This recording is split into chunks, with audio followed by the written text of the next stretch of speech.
Have you ever had a girlfriend? Touchy subject, I know. Maybe you spent years together, pajama days, talking about the future, proposal ideas, wedding plans, and then they left. They moved cities away for work, for university, heartbreak, a loss tantamount to death itself. That pain is only a fraction, an iota, of what it feels like for Ubisoft to hold your favorite IP and do nothing with it for over a decade. Prince of Persia fans truly are the most oppressed minority. Well, our boy's back for the second time in 2 years. Should you buy this or Assassin's Creed Black Flag into Somalia? Is the Ayatollah forcing me to make this review? But, most importantly, should the prince have returned at all? Our eponymous protagonist lies dead, defeated after reckless— Hey, he's back again. Of course he is, this is a roguelike. A side-scroller, at that. The youth of today cannot fathom playing 2D. Where is the other D? I think that woman may have taken it. Where is Thanos and Darth Vader? Oh, they are cameos. Christ himself and other Ubisoft-owned IPs, but we'll get there. Upon the prince's demise, he returns to the bed the morning of. Pachi, much to our delight and his dismay, only resuscitates him 2 days after the Hun's invasion starts. Otherwise, there'd be no game. And no sad. The game! I ought to talk about that, lest you leave. We have various weapons courtesy of Sukra, and tools courtesy of Sukra, and magical medallions, that's thanks to Pachi, and parkour, that's all Prince of Persia. The riveting, wall-riding, tongue-climbing, and trap-tripping only capable in Iran. Sorry, pre-America, Iran. The combat will not be unfamiliar to those of you who've played Deadcells, given Team Evil has worked on this, and while any weapon is plenty fun, not all implements are made equal. What's more, is you have a leg. Take this pot. Metaphorically, the pot is mine, find your own. This pot is random, the damage type is random, the special attack is random, and critical hits are random. Compare it to this glaive. Wide arcs mean great coverage, the special attack immobilizes people, and critical hits are unlimited provided you have 2 types of medallions. Tools are far fewer in number. Each attack costs a set amount of energy which is regained while fighting. Be Hanzo, be Roadhog, be Tracer.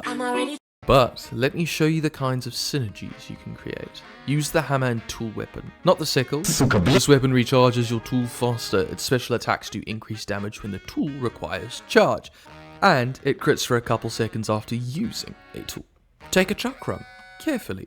Don't cut yourself. It has low energy cost and low damage, but it can hit multiple enemies and twice over if you throw it carefully. Now, I did not entirely cover all the mechanics you need to know for this next part. Vartu's Breath is a super speed mode. It makes the prince run all funny. You get it by timing your parkour well and dealing damage. You lose it when you get hit or stand still. The next step is important. Go to your Walmart, buy medallions. What, you guys can buy guns there? Surely you can buy magical jewelry. Back to Walmart. We want to activate Vartu's Breath on every dash, and we want to spread resin while in that mode. In the trolley they go. Head to the dairy aisle. Grab flame damage for tools as well as tools always crit. Lastly, buy max energy refill on the special attacks. Grab anything related to tool damage and effect triggers on your way out. And a monster, please? You spread resin across the entire arena all the time. We throw the chakram then attack while we have 100% crit chance. The prince is pushing major damage, critting with both weapons. Every time we toss the chakram, that resin catches fire. We burn everything. Once we run out of Vartu's Breath, dash. Once you run out of energy, special attack. Once I take your breath away, I've won. Your heart is worth more to me. Skin! I unlocked a new skin. Was that a cheeky segue or me avoiding love because I'm still hung up on my ex and totally unready to commit myself romantically? Thankfully, the skins don't require UB bucks or anything, though they've gone the X-defined route and inserted an Ezio, a Rayman, and a Sam Fisher skin. Sam costs the lesser currency, a look into the oxygen-deprived mind of a Ubisoft employee and their perceived value of Splinter Cell. And having Ezio in a Prince of Persia game is like inviting a murderer to his victim's memorial service. Contrasting murder, we have other skins such as Jesus, the American Jesus, not the real one, and then the real one, law-accurate Jesus, fitting given this IP's risen from the grave, innit? So, I've spoken of combat, but not much of parkour. How's that? Pretty good. I fumbled over the platforming in particular numerous times over. I would wager I've lost more health as a result of my poor mobility than Sleepy Joe has. This game was simply not made for keyboards. When jump is spacebar, dash is control, and wall run is shift, there are only so many swinging axes, spinning buzzsaws, and mutated Venus flytraps with terribly long tongues that eat you that I can avoid before I develop arthritis, miss input, and upgrade my PC with a new airflow system. Okay, now, how's that integration with combat? I think the combo's delightful. Use height to your advantage, get away, or ground pound. Better yet, kick your foe from their feet into a spike pit. Easy as taking candy from a baby, or pushing it into a spike pit.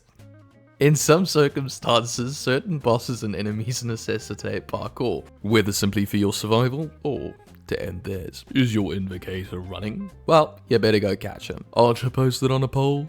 Might need to gain some height to avoid a shot, and as a manlet, Can I get some uppies? you will have to climb up to whack her down. I think Batar is a great example of Team Evil's use of verticality and integrating movement and combat. It's a good boss fight, unlike, well, we'll get there.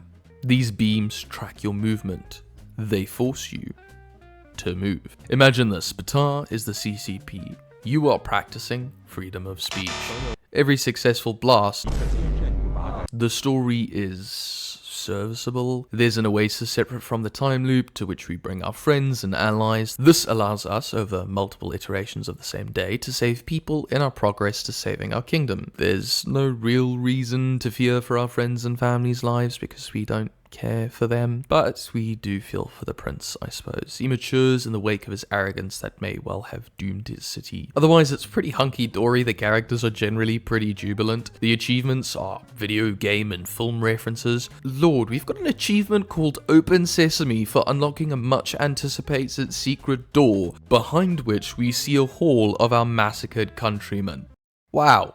But then, on the other appendage, we have two women relentlessly begging for the pretty Prince of Persia's pole. Kali wants us to be the king to her queen, and Lale is likely on a particular registry with the ceaseless innuendos she drops on us. Harassment of the highest degree. Lock her up.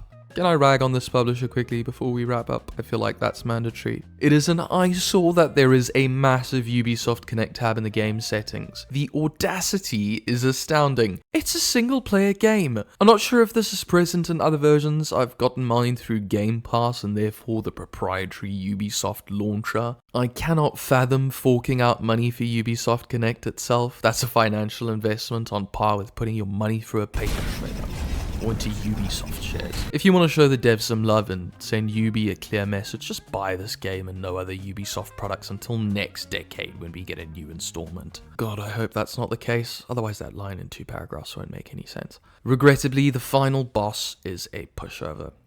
Told you I'd come back to this. Even if you can't brainlessly tank his damage, you hardly even have to engage in any platforming. The accumulation of countless skill culminates in little. Some dialogue is repetitive, sorely underutilizing the Groundhog Day type story we have, and the leveling isn't as satisfying as it could be. They've got soul cinders. It's similar to a Souls-like system. They should have just swapped that with the leveling system, given us some achievable tokens of some sort for weapon and medallion unlocks.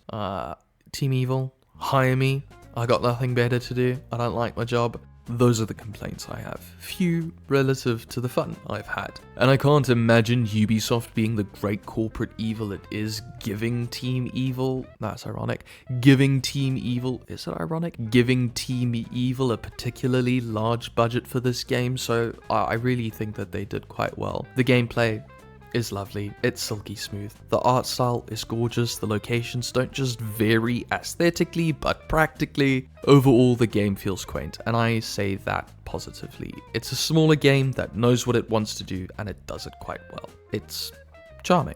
I give this game 2 Ezio Auditores out of Sam Fisher's left nut. And the Prince of Persia? He's back.